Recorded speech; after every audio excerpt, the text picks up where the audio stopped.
الحمد لله نحمده ونستعينه ونستغفره ونعوذ بالله من شرور أنفسنا ومن سيئات أعمالنا.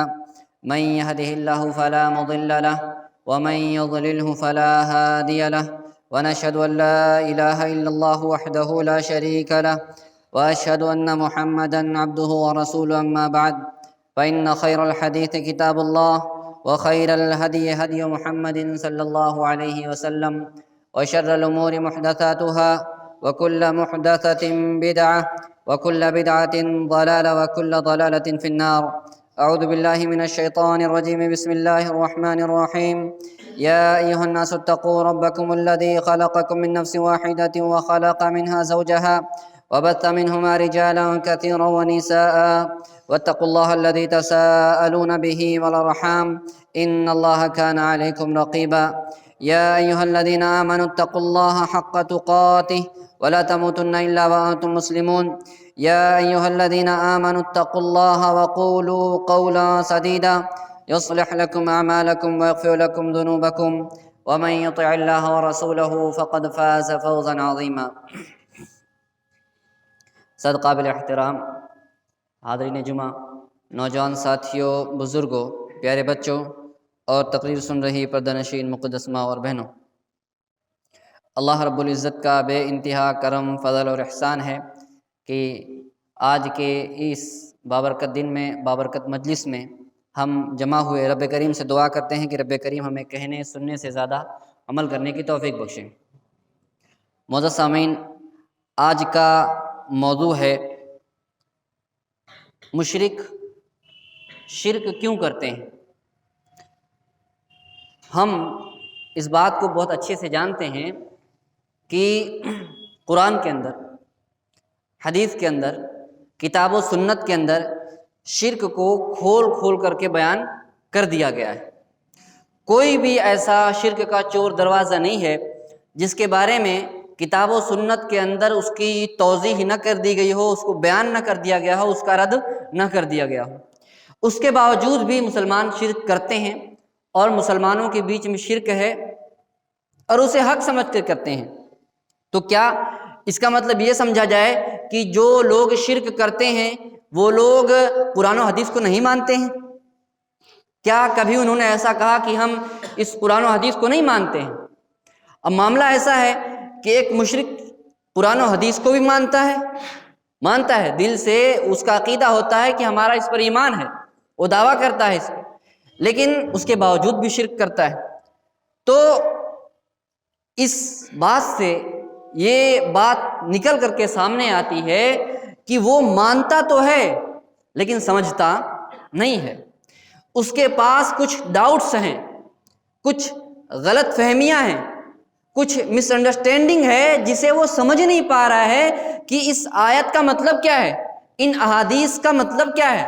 انہی ڈاؤٹس کو، جو ان کا شک ہوتا ہے، جو ڈاؤٹس ہوتے ہیں، انہی ڈاؤٹس کو کہتے ہیں کہ یہ دلیل ہے ہمارے شرک کرنے پر. ہم ولیوں سے کیوں مانگتے ہیں، اس کی دلیل یہ ہے. ہم مزاروں پہ کیوں جاتے ہیں، اس کی دلیل یہ ہے. ہم درگاہوں پہ کیوں جاتے ہیں، اس کی دلیل یہ ہے. ہم تیجا، فاتحہ، 40واں نیاز کیوں کرتے ہیں، کیونکہ اس کی دلیل یہ ہے. حالانکہ وہ دلیل نہیں ہوتی ہے، وہ ڈاؤٹس ہوتے ہیں. اسی لیے کبھی بھی اگر کوئی مشرک آپ کو کوئی دلیل دے قرآن و حدیث سے، تو آپ اتنا یقین جانیے کہ وہ دلیل نہیں ہے، وہ دلیل خود اس کے خلاف دلیل ہے. ابن تیمیہ رحمہ اللہ اس لیے فرماتے ہیں کہ کوئی بھی مشرک، کوئی بھی کافر، کوئی بھی ملحد، کوئی بھی ناستک جو بھی قرآن و حدیث سے دلیل لائے گا، میں اس دلیل کو اس کے خلاف کر دوں گا. میں اس کی ہی دلیل سے ثابت کروں گا، جس دلیل سے وہ اپنا مسئلہ ثابت کر رہا ہے، اسی دلیل سے میں اس کو غلط ثابت کر دوں گا. یہ قرآن کا اعجاز ہے، یہ قرآن کا معجزہ ہے. جس چیز سے وہ دلیل پکڑ رہے ہیں، وہ دلیل خود اس کے خلاف دلیل ہوتی ہے. تو ان کے پاس دلیل نہیں ہوتی، کچھ شبہات ہوتے ہیں، کچھ ڈاؤٹس ہوتے ہیں جنہیں وہ دلیل سمجھ لیتے ہیں. ایسے ہی کچھ شبہات ہیں، 15 شبہات ہیں، 15 شبہات ہیں جنہیں وہ بطور دلیل کے پیش کرتے ہیں. ہم کوشش کریں گے کہ انشاءاللہ چند ایک شبہات کو، جتنا موقع رہا ان شبہات کو دیکھنے کی کوشش کریں گے. ان شبہات کی حیثیت کیا ہے اور اس کا ہم رد کتاب و سنت کی روشنی میں کیسے کر سکتے ہیں. ایک ایک جو مشرک ہوتا ہے وہ قبر والے سے مانگتا ہے، درگاہ سے مانگتا ہے، مزار پہ جا کر کے اپنا ماتھا ٹیکتا ہے، ولیوں پیروں فقیروں نبیوں سے مانگتا ہے۔ جب ہم اسے کہتے ہیں کہ بھائی یہ شرک ہے، تو وہ کیا کہتا ہے کہ یہ شرک نہیں ہے، یہ شرک نہیں ہے، اور ہم ان کی عبادت تھوڑی کرتے ہیں، ہم تو عبادت اللہ ہی کی کرتے ہیں، ہم عبادت اللہ ہی کی کرتے ہیں، اور ہمارا عقیدہ یہ بھی ہے، مشرک یہ بھی کہتا ہے کہ ہمارا عقیدہ ہے کہ اللہ ہی خالق ہے، اللہ ہی رازق ہے، اللہ ہی مالک ہے، اللہ ہی کھلاتا ہے، وہی مارتا ہے، وہی جلاتا ہے، یہ سب ہمارا عقیدہ ہے۔ لیکن مسئلہ یہ ہے کہ ہم گنہگار لوگ ہیں، ہم گنہگار لوگ ہیں، ہماری پہنچ نہیں ہے کہ ہائی کمان تک ڈائریکٹ پہنچ سکے، تو تھوڑا سورس لگا لیتے ہیں۔ تو یہ جو ہم ولیوں کے پاس آتے ہیں، یہ سفارش مانگنے کے لیے آتے ہیں، ہم ان سے کہتے ہیں کہ تھوڑا سا سورس لگا دو ہمارا، ہم ان سے سفارش طلب کرتے ہیں، ہم ان سے نہیں کہتے کہ یہ پیدا کرتا ہے، یہ اولاد دیتا ہے، یہ بچہ دیتا ہے، یہ مارتا ہے، یہ کھلاتا ہے، یہ جلاتا ہے، ہم یہ نہیں کہتے، ہم یہ کہتے ہیں کہ ان کے ذریعے سے ہماری نیا پار ہوتی ہے، ہم ان سے کہتے ہیں یا اللہ سے کہتے ہیں، تو یہ ہماری سفارش کرتے ہیں۔ آپ دیکھیں اس کا جواب کیا ہے، ان کا رد کیا ہے۔ آپ دیکھیں کہ جن کفار مکہ سے، جن مشرکین سے اللہ کے نبی صلی اللہ علیہ وسلم نے زندگی بھر جنگیں کی، زندگی بھر تکلیفیں سہتے رہے، 23 سال لگا دیا ان کو سمجھاتے، اور جن کے خونوں کو حلال کیا، اللہ کے نبی نے کہا کہ ان کا خون جائز ہے، ان کے مال کو مال غنیمت بنایا، جن کے بچوں کو اللہ کے نبی نے قیدی بنایا، جن کی عورتوں کو گرفتار کیا، وہ لوگ بھی یہی کہا کرتے تھے جو آج کے مشرک کہتے ہیں۔ آج کا مشرک بھی یہی کہتا ہے جو کل کے کفار مکہ جو کہا کرتے تھے، کفار مکہ یہی کہا کرتے تھے کہ ہم ان کی عبادت تھوڑی کرتے ہیں، ہم تو گنہگار ہیں، ہم چھوٹے لوگ ہیں، یہ اللہ کے ولی لوگ ہیں، یہ نیک لوگ تھے، اللہ کے پسندیدہ تھے، تو اس بنا پہ ہم ان کو سفارشی بناتے ہیں، یہ ہمارے رب تھوڑی ہیں، یہ ہمارے سفارشی ہیں۔ تو جو بات آج کا ایک مشرک کرتا ہے، وہی بات کل کے مشرکین بھی کیا کرتے تھے، اللہ رب العزت۔ اور دیکھیں مشرکین جیسے آج کا مشرک مانتا ہے کہ اصل میں دینے والا اللہ ہے، اصل میں مالک و خالق و رازق اللہ ہے، زندہ و مارنے کا حق صرف اللہ رب العزت کے پاس ہے، آج کا مشرک جیسے کہتا ہے، ویسے کل کا بھی مشرک یہی کہا کرتا تھا کہ اصل میں اللہ رب العزت ہی کے ہاتھ میں ہے۔ اللہ رب العزت نے فرمایا وَلَئِن سَأَلْتَهُم مَّنْ خَلَقَ السَّمَاوَاتِ وَالْأَرْضَ وَسَخَّرَ الشَّمْسَ وَالْقَمَرَ لَيَقُولُنَّ اللَّهُ، اگر تم ان مشرکوں سے پوچھو گے، اللہ کے نبی سے کہا گیا کہ ان مشرکوں سے پوچھو، اگر تم ان سے پوچھو گے کہ زمین و آسمان کو کس نے پیدا کیا ہے، تو وہ اس زمانے کے بھی مشرک یہی کہتے تھے اللہ نے پیدا کیا ہے۔ اور وَلَئِن سَأَلْتَهُم مَّن نَّزَلَ مِنَ السَّمَاءِ مَاءً، اگر تم ان سے پوچھو گے کہ آسمان سے بارش کون برساتا ہے، لَيَقُولُنَّ اللَّهُ، تو ضرور بھی ضرور کہیں گے کہ بارش تو اللہ رب العزت برساتا ہے۔ وَلَئِن سَأَلْتَهُم مَّن خَلَقَهُم، اگر تم ان مشرکوں سے پوچھو گے کہ تم کو کس نے پیدا کیا ہے، تمہاری آل و اولاد کو کس نے پیدا کیا ہے، تمہیں بچے کون دیتا ہے، لَيَقُولُنَّ اللَّهُ، تو اس وقت کے مشرک یہی کہتے تھے کہ اللہ ہی نے ہمیں پیدا کیا ہے، اللہ ہی نے ہمیں اولاد دی ہے، اولاد دینے والا وہی ہے۔ اور پھر اللہ رب العزت نے فرمایا قُلْ مَن يَرْزُقُكُم مِّنَ السَّمَاءِ وَالْأَرْضِ، اے نبی آپ ان مشرکوں سے سوال کیجئے کہ تمہیں زمین و آسمان سے رزق کون دیتا ہے، زمین و آسمان سے رزق کون دیتا ہے، وَمَن يُخْرِجُ الْحَيَّ مِنَ الْمَيِّتِ وَيُخْرِجُ الْمَيِّتَ مِنَ الْحَيِّ، کون ہے جو زندے سے مردے کو نکالتا ہے، مردے کو زندے سے نکالتا ہے، وَمَن يُدَبِّرُ الْأَمْرَ، اس کائنات کے نظام کو کون چلاتا ہے، یہ مشرکوں سے سوال کیا گیا تو انہوں نے کیا کہا، فَسَيَقُولُونَ اللَّهُ، تو اللہ رب العزت وہ ان قریب جواب دیتے ہیں کہ اللہ ہی نے یہ سب کام کیا ہے، بارشیں اللہ ہی برساتا ہے،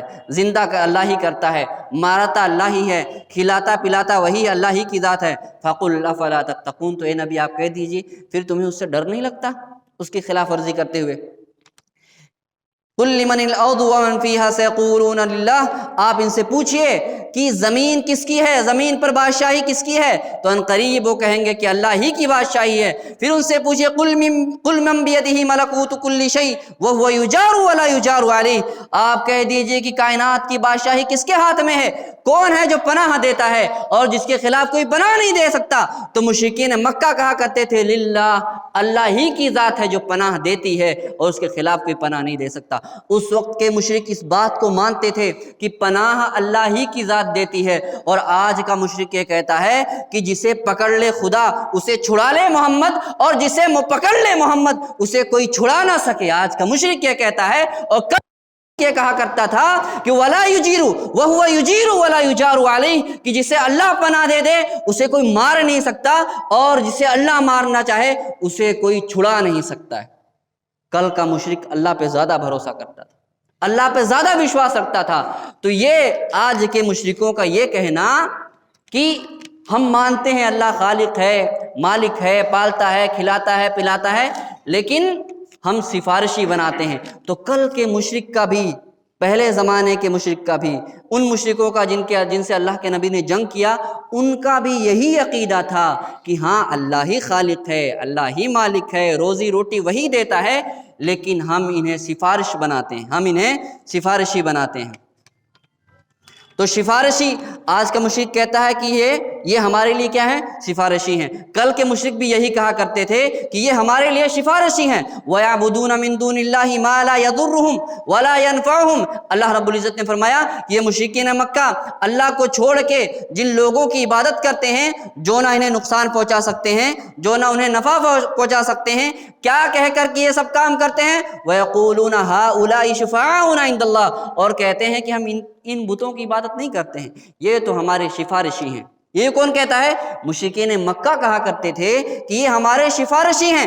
قُلْ لَتُنَبِّئُونَ اللَّهَ بِمَا لَا يَعْلَمُ فِي السَّمَاوَاتِ وَالْأَرْضِ سُبْحَانَهُ وَتَعَالَى عَمَّا يُشْرِكُونَ، اللہ رب العزت نے وارننگ دیتے ہوئے فرمایا قُلْ لَتُنَبِّئُونَ اللَّهَ أَتُنَبِّئُونَ اللَّهَ، کیا تم اللہ کو بتا رہے ہو کہ کون سفارشی ہے، کس کی عبادت کرنا چاہیے، کس کی عبادت نہیں کرنا چاہیے؟ کیا تم اللہ کو سکھاؤ گے کہ یہ دعا کیسے کی جاتی ہے؟ کیا تم اللہ کو بتاؤ گے کہ سفارش کیسے طلب کی جاتی ہے؟ اللہ نے کیا کہا؟ اللہ رب العزت نے فرمایا کہ قیامت کے دن کوئی سفارشی نہیں ہوگا، اللہ کی مرضی کے بنا کوئی سفارشی نہیں ہوگا۔ یہ اللہ رب العزت خبر دے رہا ہے، جو عالم الغیب ہے وہ خبر دے رہا ہے کہ قیامت کے دن کوئی کسی کی سفارش نہیں کرے گا۔ لیکن آج کا مشرک کہتا ہے دامن پکڑ کے نکل جائیں گے۔ کس کا دامن پکڑو گے؟ کس کا دامن پکڑو گے؟ اللہ نے کہا وہاں کسی کو سفارش نہیں کرے گا، جس کو اللہ اجازت دے گا کہ تو آ سفارش کر، اور ان لوگوں کے بارے میں سفارش کر جس کو اجازت دی جائے گی، اور جس کے لیے اجازت دی جائے گی اس کے لیے ہی سفارش کی جائے گی، اور جس کو اجازت دی جائے گی وہی سفارش کرے گا۔ تو لیکن یہ کہتے ہیں کہ ہر کوئی سفارش کرے گا، ہم ان سے مانگ لیتے ہیں یہ سفارش کریں گے۔ تو اللہ رب العزت کہتا ہے کہ سفارشیں نہیں ہوں گی اس طرح کی جیسی تم کہتے ہو، اور تم کہتے ہو کہ سفارشیں ہوں گی۔ تو قُلْ أَتُنَبِّئُونَ اللَّهَ، کیا تم اللہ کو سکھاتے ہو؟ کیا تم، یہ اللہ رب العزت نے کیسے الفاظ، أَتُنَبِّئُونَ اللَّهَ، کیا تم اللہ کو خبریں دے رہے ہو کہ قیامت کے دن کیا ہونے والا؟ عالم الغیب تم ہو کہ اللہ کی ذات عالم الغیب ہے؟ تو مشرکین مکہ کا یہ کہنا، آج کے مشرک کا یہ کہنا کہ ہم مانتے ہیں کہ ہم ان کی عبادت نہیں کرتے ہیں، ہم ان کو سفارشی بناتے ہیں، یہی بات مشرکین مکہ بھی کہا کرتے تھے کہ ہم ان کی عبادت نہیں کرتے ہیں، ہم ان کو سفارشی بناتے ہیں۔ اس طرح سے اللہ رب العزت نے مشرکین مکہ کو بھی خاموش کیا، اور اللہ کے نبی نے بھی ان کی اس بات کو قبول نہیں کیا۔ اللہ کے نبی صلی اللہ علیہ وسلم نے ان کی اس بات کو قبول نہیں کیا جب انہوں نے کہا کہ ہم اللہ کو خالق مانتے ہیں، رازق مانتے ہیں، جلانے والا وہی ہے، مارنے والا وہی ہے، پھر بھی اللہ کے نبی نے اس عقیدے کے باوجود بھی ان کے ساتھ جنگ کیا، ان کے ساتھ قتال کیا۔ یہاں تک کہ آپ کو بتائیں، آج کا مشرک کہتا ہے کہ ارے یار تم نماز پڑھنے والوں کو کافر کہتے ہو، ایک صدقہ تو خیرات کرنے والے کو کافر کہتے ہو، داڑھی کرتا پیجامہ پہننے والے کو کافر کہتے ہو، تم کیسے لوگ ہو؟ تم لوگ ہم لوگ قرآن پڑھ پڑھ کے لوگوں کو مسلمان بناتے ہو، اور یہ وہابی لوگ قرآن پڑھ پڑھ کے لوگوں کو مشرک بناتے ہیں۔ تو آپ کی خدمت میں یہ عرض ہے کہ اللہ کے نبی صلی اللہ علیہ وسلم نے ان سے بھی جہاد کیا جو حج و عمرہ کیا کرتے تھے۔ آپ کو پتہ ہے مشرکین مکہ حج و عمرہ کیا کرتے تھے، ہر سال حج و عمرہ کیا کرتے تھے، آپ سے زیادہ ہر سال حج عمرہ کیا کرتے تھے۔ اور اتنا ہی نہیں، جو اللہ کے جو خانہ کعبہ کے ارد گرد رہتے تھے وہ حاجیوں کی خدمت کرنا اپنے لیے سعادت مندی کی بات سمجھتے تھے، مقابلے ہوا کرتے تھے کہ یہ نہیں اس سال ہم حاجیوں کو کھلائیں گے، یہ جو لات جس کی مشرکین مکہ پوجا کیا کرتے تھے، یہ ایک زمانے میں حاجیوں کی بہت بڑی سیوا کیا کرتا تھا، بہت نیک انسان تھا، بزرگ تھا، جتنے حاجی آتے سارے سے لڑ جھگڑ کے کہتا کہ میں کھلاؤں گا، سارے حاجی اللہ کے مہمان ہیں، یہ میرے مہمان، میں ان کو کھلاؤں گا۔ اتنی بڑی خوبی تھی، لیکن پھر بھی کیا ان کا حاجیوں کو کھانا کھلانا، ان کا عمرہ کرنا، ان کا حج کرنا انہیں بچا سکا رسول اکرم صلی اللہ علیہ وسلم کی تلوار سے؟ اور رسول اکرم صلی اللہ علیہ وسلم کے صحابہ سے انہیں بچا سکا؟ نہیں بچا سکا۔ پھر بھی ان کے خلاف اللہ کے نبی نے جہاد کیا، کیوں؟ کیونکہ انہوں نے اللہ کے ساتھ شرک کیا۔ یہاں تک تو مشرکین مکہ کہا کرتے تھے، لیکن اس جواب کے سننے کے بعد ایک مشرک دوسرا سوال کھڑا کرتا ہے کہ بھائی مشرکین مکہ جو تھے وہ مشرکین مکہ بتوں کی عبادت کیا کرتے تھے، وہ بت بناتے تھے، ہم بت نہیں بناتے ہیں، کیا تم ولی اور بت کو ایک بنا دیتے ہو؟ تم ایسا کیسے کر سکتے ہو کہ جو آیتیں بتوں کے بارے میں نازل ہوئی ہے وہ تم اولیاء کے بارے میں کیسے فٹ کر سکتے ہو؟ جو آیتیں بتوں کے بارے میں نازل ہوئی ہے اسے نبی پر تم کیسے فٹ کر سکتے ہو؟ ہم بتوں سے نہیں مانگتے ہیں، یہ جو بت ہیں ہم ان سے تھوڑی مانگتے ہیں، ہم تو اولیاء سے مانگتے ہیں جو اللہ کے پسندیدہ بندے ہیں۔ تم ان آیتوں کو جو بتوں کے بارے میں نازل ہوئی ان آیتوں کو نیک لوگوں پہ کیسے فٹ کر سکتے ہو؟ نیک لوگوں پر کیسے فٹ کر سکتے ہو؟ تو اس کا ہم جواب جو ہے دو طرح سے دے سکتے ہیں۔ آپ دیکھیں کہ جن کفار مکہ سے اللہ کے نبی صلی اللہ علیہ وسلم نے جنگ کیا وہ لوگ صرف بت کی عبادت نہیں کرتے تھے۔ یہ غلط فہمی نہ رہے کہ کفار مکہ جو ہے صرف اور صرف بتوں کی عبادت کرتے تھے، ایسا نہیں ہے، بلکہ کفار مکہ بتوں کی عبادت کرتے تھے، ساتھ میں نبیوں کی بھی عبادت کرتے تھے۔ عرب کے جو کفار تھے، عرب کے جو مشرک تھے، وہ نبیوں کی بھی عبادت کرتے تھے، اور اسی طرح سے نبی ہی نہیں بلکہ فرشتوں کی بھی عبادت کرتے تھے، فرشتوں کو بھی عبادت کرتے تھے۔ لیکن اللہ رب العزت نے ان سب کو برابر کہا کہ جو بتوں کی عبادت کرے وہ بھی مشرک ہے، جو انبیاء کی عبادت کرے وہ بھی مشرک ہے، جو نیک لوگوں سے مانگے وہ بھی مشرک ہے، اور جو فرشتوں سے مانگے وہ بھی مشرک ہے۔ اللہ نے کوئی فرق نہیں کیا۔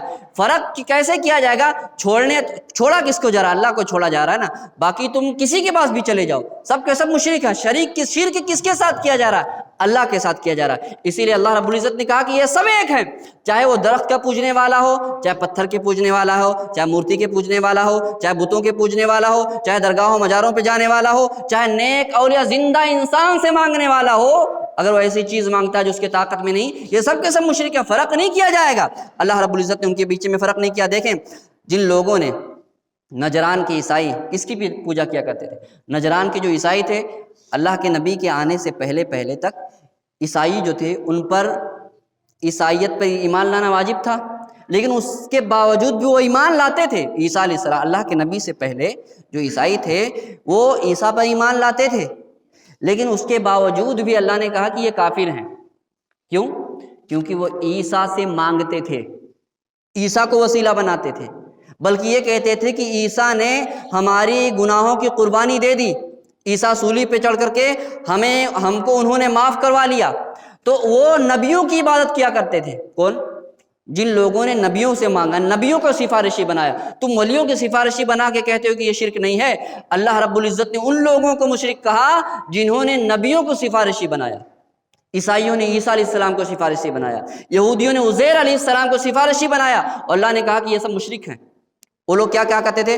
قل اتعبدون من دون اللہ، اللہ رب العزت نے فرمایا جو لوگ نبیوں کو سفارشی بناتے تھے، اللہ رب العزت نے فرمایا کہ اے نبی آپ کہہ دیجئے اتعبدون من دون اللہ ما لا یملک لکم ضرا ولا نفعا، کیا تم اللہ کو چھوڑ کے ایسے لوگوں کو پکارتے ہو، یعنی نبیوں کو، ایسے لوگوں کو پکارتے ہو جو تمہارے لیے نہ کوئی نفع کی طاقت رکھتے ہیں نہ نقصان کی طاقت رکھتے ہیں۔ اور اولیاء کے بارے میں کہا جو مشرکین مکہ ولیوں کی عبادت کیا کرتے تھے، ولیوں کی بھی عبادت کیا، مکہ کے جو مشرک ہیں ولیوں کی بھی عبادت کیا کرتے تھے، ان کے بارے میں اللہ رب العزت نے فرمایا اولئک الذین یدعون یبتغون الی ربہم الوسیلہ، یہ لوگ جن اللہ کو چھوڑ کے جن ولیوں کی عبادت کرتے ہیں ان بیچارے ولیوں کی حالت یہ ہے وہ خود اللہ سے ڈرتے ہیں، وہ خود ان ولیوں کی حالت یہ ہے کہ وہ نیک اعمال کر کے اللہ رب العزت کی قربت حاصل کرنا چاہتے ہیں، اللہ سے ڈرتے ہیں، اللہ ہی سے امید رکھتے ہیں۔ اب بھائی جو ولیوں کو اپنے لیے رول ماڈل مانتا ہے، ولیوں کو اپنے لیے بزرگ مانتا ہے، تو اسے کیا کرنا چاہیے؟ اسے ولیوں کی طرح بننے کی کوشش کرنا چاہیے۔ اور ولیوں کے بارے میں اللہ رب العزت نے کیا فرمایا کہ ان ولیوں کی حالت یہ ہے، جن ولیوں کو یہ لوگ سفارشی بناتے ہیں، یہ ولی خود ان کی حالت یہ ہے کہ یہ اللہ کی عبادت کرتے ہیں، اللہ سے ڈرتے ہیں اور اللہ ہی سے امید رکھتے ہیں۔ تو تم بھی ایسے کرو نا، تم اللہ کی عبادت کرو، اللہ سے ڈرو، اللہ سے امید رکھو، تم ایسے کرو، نہ کہ تم ان کو اپنا پیر فقیر و بابا بنا لو۔ ان کی نیکیاں تمہیں کام آنے والی نہیں ہیں۔ وَلَا تَزِرُ وَازِرَةٌ وِزْرَ أُخْرَىٰ، کسی کی نیکی کسی کو کام آنے والی نہیں، اور نہ کوئی کسی کے گناہ کا کوئی بوجھ اٹھا سکتا ہے۔ نہ کسی کی نیکی کسی کو کام آ سکتی ہے، اور نہ کوئی گناہ، ایک کا گناہ دوسرے کو نقصان پہنچا سکتا ہے۔ اور دوسرا جواب اس کا یہ، جو مشرکین مکہ یہ کہتے ہیں کہ بتوں کی پوجا کرنا الگ بات ہے، ولیوں سے مانگنا الگ بات ہے۔ اگر یہ مان بھی لیا جائے کہ چلو جو بت بنایا کے رکھا تھا کفار مکہ نے وہ الگ میٹر ہے، ولیوں سے مانگنا الگ میٹر ہے، تو یہاں پہ دوسرا سوال یہ پیدا ہوتا ہے کہ یہ بت اصل میں ہیں کیا چیز؟ ہیں کیا یہ بت؟ اصل میں یہ بت کیا ہیں؟ اصل میں نیک لوگوں کی مجسمے ہیں، یہ نیک لوگوں کے پتلے ہیں۔ تو بھائی کوئی آدمی کسی فاسق و فاجر آدمی کا بت بنائے گا؟ کسی داروڑی کا کبھی دیکھا کہ بت بنا کر کے اس داروڑی کی عبادت کی جائے؟ نہیں، لوگوں نے اللہ کے ولیوں ہی کی بت بنائے ہیں ہمیشہ، جس کے بارے میں کہ اللہ پہنچا ہوا بندہ ہے اسی کا بت بنایا گیا۔ تو بات وہیں پہنچی کہ تم ان کے پاس کیوں، ان کی تصویریں تم نے کیوں بنائی، ان کے مجسمے کیوں بنائے، ان کے اسٹیچو کیوں بنائے؟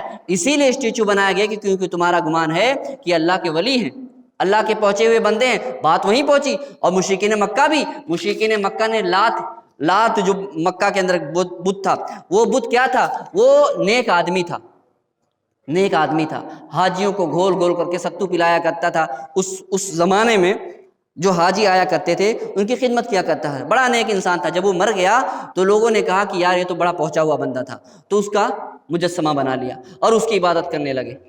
تو یہی تو آج کل مشرک کر رہے ہیں۔ مزاروں پہ جا کر کے کیا ہوتا ہے، درگاہوں پہ کیا ہوتا ہے؟ اس وقت کے مشرکوں کی حالت تو یہ تھی کہ تنگی آتی، جب کہیں گاڑی جام ہو جاتی، چکا زندگی بھر عبادت کرتے لیکن کہیں زندگی کا دھارا پھنس جاتا، چکا جام ہو جاتا، تو وہ خود کہتے کہ اب اللہ ہی بچا سکتا ہے، یہ لوگ نہیں بچا سکتے۔ لیکن آج کا مشرک یہ کہتا ہے، آج کا مشرک مصیبتوں میں پھنستا ہے، خالص اللہ کو یاد نہیں کرتا، عبد القادر جیلانی کو یاد کرتا ہے، جنید بغدادی کو یاد کرتا ہے، پیران پیر کو یاد کرتا ہے، فقیر کو یاد کرتا ہے، اللہ کو اس حال میں بھی یاد نہیں کرتا۔ ان کی جہالت ابو جہل سے بڑھی ہوئی ہے۔ ابو جہل بھی جب مصیبت میں ہوتا تھا تو اللہ کو پکارتا تھا، واسطہ نہیں لگاتا تھا، وہ مصیبت میں ہوتا تھا تو ڈائریکٹ اللہ کو پکارا کرتا تھا۔ لیکن آج کے مشرک جو ہیں ان کی جہالت ابو جہل سے بھی بڑھی ہوئی ہے۔ اسی طرح سے قوم نوح، وقالوا لا تذرن آلهتكم ولا تذرن ودا ولا سواع ولا يغوث ويعوق ونسرا۔ قوم نوح کے لوگوں نے کہا، جب نوح نے کہا کہ ان بتوں کو کیوں پوجا کرتے ہو، تو ان لوگوں نے کیا کہا کہ دیکھو یہ ہمارے نیک لوگ تھے، تم ود کو نہ چھوڑنا، سوا کو نہ چھوڑنا، یغوث کو نہ چھوڑنا، یعوق کو نہ چھوڑنا، اور نصر کو بھی نہ چھوڑنا۔ یہ 5 نیک لوگ تھے جن کے پتلے بنائے گئے تھے، جن کے بت بنائے گئے تھے، یہ 5 نیک لوگ تھے۔ تو ان مشرکوں نے ان کے بت بنا لیے گئے۔ تو یہ لوگوں کا یہ کہنا کہ اولیاء کی عبادت کرنا الگ بات ہے، بتوں کی عبادت کرنا الگ بات ہے، الگ بات نہیں ہے۔ بت بنتے ہی ولیوں کے ہیں بھائی، فاسق فاجر اور داروڑی انسان کے بت نہیں بنا کر کے کوئی پوچھتا ہے، اس کے بارے میں گمان ہوتا ہے کہ نیک ہے، بزرگ ہے، اللہ کا ولی ہے، اللہ کا پہنچا ہوا بندہ ہے، تو چلو اس کی تصویر بنا کر کے اس کی عبادت کرتے ہیں۔ تو یہ مشرکوں کا یہ دوسرا ڈاؤٹ کہ بتوں کی عبادت کرنے میں اور ولیوں کی عبادت کرنے میں فرق ہے، تو یہ فرق بھی صحیح نہیں ہے۔ اللہ رب العزت نے اس کا رد کیا ہے سورہ نوح کے اندر بھی، اور بھی قرآن کریم کی دوسری آیتوں کے اندر بھی۔ قرآن کریم کہتا ہے انک لا تسمع الموتى ولا تسمع الصم الدعاء اذا ولوا مدبرین، کہ تم مردوں کو نہیں سنا سکتے، مردوں کو نہیں سنا سکتے ہو، اور نہ تم بہروں کو سنا سکتے ہو۔ ایک مفسر نے بہت ہی پیاری بات کہی ہے، آخری بات کر کے بات ختم کریں۔ مفسر نے کہا کہ یہ تو سمجھ میں آیا، اللہ رب العزت نے کہا کہ تم مردے کو نہیں سنا سکتے، یہ تو بات سمجھ میں آئی، وَلَا تُسْمِعُ الصُّمَّ الدُّعَاءَ، اور تم بہرے کو بھی نہیں سنا سکتے۔ یہاں بہرے کا ذکر کیوں کیا یہ سمجھ میں نہیں آیا۔ آپ اگر غور کریں قرآن کریم کا ہر لفظ ایک موتی کی طرح ہے اپنی جگہ۔ قرآن کریم کا یہ معجزہ ہے، قرآن کریم کا ہر لفظ ایک موتی کی طرح ہے کہ اگر اس موتی کو وہاں سے نکال لیا جائے تو پوری خوبصورتی خراب ہو جائے۔ ایک ہار بنایا جاتا ہے نا، اس کا ہر موتی اپنی جگہ لگا ہوتا ہے، سینے پہ ہار سجا ہو، اس کے اندر سے ایک ڈائمنڈ نکل جائے نا، پورا ہار خراب ہو جاتا ہے، پورا ہار خراب ہو جاتا ہے۔ ایسے ہی قرآن کریم کی ایک ایک آیت، ایک ایک لفظ، زیر زبر بھی اگر اوپر نیچے ہو جائے تو قرآن کریم کی خوبصورتی خراب ہو جائے، قرآن کریم کا معنی مفہوم بدل جائے۔ تو ایک مفسر کہتا ہے میں نے غور کیا، بہت دنوں تک سمجھ میں نہیں آیا کہ اللہ نے یہ جو کہا کہ تم مردوں کو سنا سکتے ہو، نہیں سنا سکتے، یہ تو بات سمجھ میں آئی کہ مردوں کو نہیں سنا سکتے، لیکن یہاں پہ یہ ذکر کرنے کی کیا ضرورت ہے کہ تم بہروں کو نہیں سنا سکتے؟ یہ تو ہر کوئی جانتا ہے کہ بہروں کو نہیں سنا، اس کا ذکر کرنے کا کیا فائدہ ہے؟ بعد میں سمجھ میں آیا، بعد میں کیا سمجھ میں آیا کہ اچھا یہ بتاؤ کہ بہرا صرف سنتا نہیں ہے، ٹھیک ہے، بہرا صرف سنتا نہیں ہے، وہ کھا سکتا ہے نا، بہرا کھاتا ہے، بہرا دیکھتا ہے، بہرا جو ہے سونگھ سکتا ہے، بہرا ہاتھ کا یوز کر سکتا ہے، پیر کا یوز کر سکتا ہے، شادی بیاہ بھی بہرا کر سکتا ہے، سب کچھ کر سکتا ہے، لیکن میں نے اس کا کان چھین لیا ہے، تب وہ سن نہیں سکتا۔ میں نے ایک چیز چھینی تو سن نہیں سکتا، میں نے اس کا کان چھینا تو سن نہیں سکتا، جس کی میں نے جان چھین لی ہو وہ کیسے سن سکتا ہے؟ جس کو میں نے ایک چیز چھینی ہے، سارا جسم ہے، کان چھین لیا ہے۔ آج کے اس زمانے میں، وہ تو اللہ رب العزت نے اس زمانے میں کہا تھا جب کوئی میڈیکل سائنس نہیں تھی، اس زمانے میں کہا تھا کہ ایک کان لوٹا دو اس کو، سنا دو اس کو، میں نے کان چھینا ہے خالی۔ تم اس کو سنا سکتے ہو؟ نہیں سنا سکتے ہو۔ آج کے اس زمانے میں چیلنج باقی ہے ابھی بھی، بہرا ہو، کوئی پیدائشی طور پہ بہرا ہو، اسے سائنس نہیں سنا سکتی، آج کل میڈیکل ترقی نہیں سنا سکتی، آج کا میڈیکل سائنس بھی اسے نہیں سنا سکتی۔ تو جس کا اللہ رب العزت نے ایک چیز چھینی ہو، کان چھینا ہو، تم اسے نہیں سنا سکتے ہو، جس کی میں نے پوری جان ہی لے لی ہو، تم اسے کیسے سنا سکتے ہو؟ اتنی بات سمجھ میں نہیں آتی ہے۔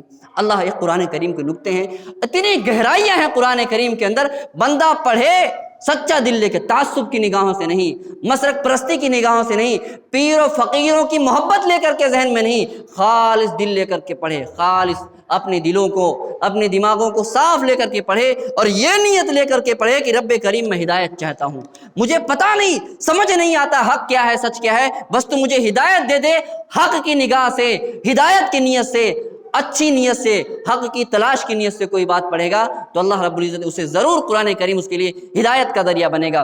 یضل بہ من یشاء، اللہ رب العزت اس قرآن کریم کے ذریعے سے جس کو چاہتا ہے ہدایت دیتا ہے، اور جس کو چاہتا ہے گمراہ بھی کر دیتا ہے۔ ہدایت کس کو دیتا ہے؟ جن کی نیتیں اچھی ہوتی ہیں، جنہیں مسلک سے تعصب نہیں ہوتا ہے، کسی پیر فقیر کی اندھی محبت نہیں ہوتی ہے، بلکہ اس کے دل میں قرآن کی محبت ہوتی ہے۔ یہ رب کا پیغام ہے، اس کے اندر جو ہے سب سچا ہے، سب سچا ہے، چاہے وہ میرے مسلک کے خلاف ہی کیوں نہ جائے، چاہے میرے عقیدے کے خلاف ہی کیوں نہ جائے، چاہے وہ میرے مولوی کے خلاف ہی کیوں نہ جائے، وہ سچا ہے اگر وہ قرآن کریم کے اندر سے ثابت ہے۔ لیکن اگر وہ قرآن کریم کے اندر سے ثابت نہیں ہے تو چاہے کوئی بھی ہو، آدمی کو اسے چھوڑ دینا چاہیے۔ ہمیں چاہیے کہ ٹھنڈے دماغ سے بیٹھ کر کے قرآن و سنت کو پڑھنے کی کوشش کریں، ترجموں کے ساتھ پڑھنے کی کوشش کریں۔ ہم یا دیکھو میسج آتا ہے، ساری دنیا واٹس ایپ یوز کرتی ہے، ساری دنیا واٹس ایپ یوز کرتی ہے، ہم جن سے محبت نہیں ہوتی ہے، جن کے تعلقات نہیں ہوتے ہیں، ان کے میسیجز ہم نہیں پڑھتے ہیں، آج دیکھیں گے، کل دیکھیں گے، پرسوں دیکھیں گے، لیکن جو ہمارا قریبی ہوتا ہے، میسیج آتے ہیں، ہم دیکھتے ہیں کہ دیکھو کیا میسیج آیا ہوگا، کیونکہ اس کا تعلقات ہے۔ اللہ رب العزت 60 سال کی زندگی، 50 سال کی زندگی، اس نے میسیج بھیجا ہے قرآن کریم کی شکل میں، قرآن کریم کی شکل میں ایک میسیج بھیجا ہے۔ اس کو کبھی پڑھا ہے؟ اس کو کبھی کھول کر کے کبھی سوچا ہے کہ میرے رب نے مجھے پیدا کیا ہے، وہی پالتا ہے؟ اور اتنا آسان نہیں ہے، یہ جملے بازی نہیں ہے، وہی پالتا ہے، کھلاتا ہے، خالق ہے، مالک ہے، یہ جملے بازی نہیں ہے، یہ سوچنے والی چیزیں ہیں۔ وہ پالتا ہے، کھلاتا ہے، مارتا ہے، جلاتا ہے، صبح سے لے کر کے شام تک رزق کا بندوبست کرتا ہے، شام کے بعد صبح تک کے سونے کا بندوبست کرتا ہے۔ یہ رات کا آنا، دن کا جانا، سورج کا نکلنا اور رات ہونا، سردی گرمی کے موسم ہونا، یہ فروٹس کا ہونا، یہ پیداوار کا ہونا، یہ ساری اللہ رب العزت کی نعمتیں ہیں۔ اس نے اتنی ساری پیغامات، اتنی ساری نعمتیں رکھی ہیں، بندہ قرآن کریم کو کھول کے پڑھے تو صحیح کہ اس کے اندر میرے رب نے کچھ مجھ سے بات کی ہے، کچھ وہ مجھ سے کلام کرنا چاہتا ہے، میرے بارے میں مجھے ہی بتانا چاہتا ہے کہ تو کون ہے، تیری حقیقت کیا ہے، تم مرنے کے بعد تیرا انجام کیا ہوگا، ذرا دیکھ تو صحیح، اس کو کھول، اس کو پڑھ اور سمجھنے کی کوشش کر۔ رب کریم سے دعا کرتے ہیں کہ رب کریم ہمیں نیک عمل کی توفیق بخشے۔ وآخر دعوانا الحمدللہ۔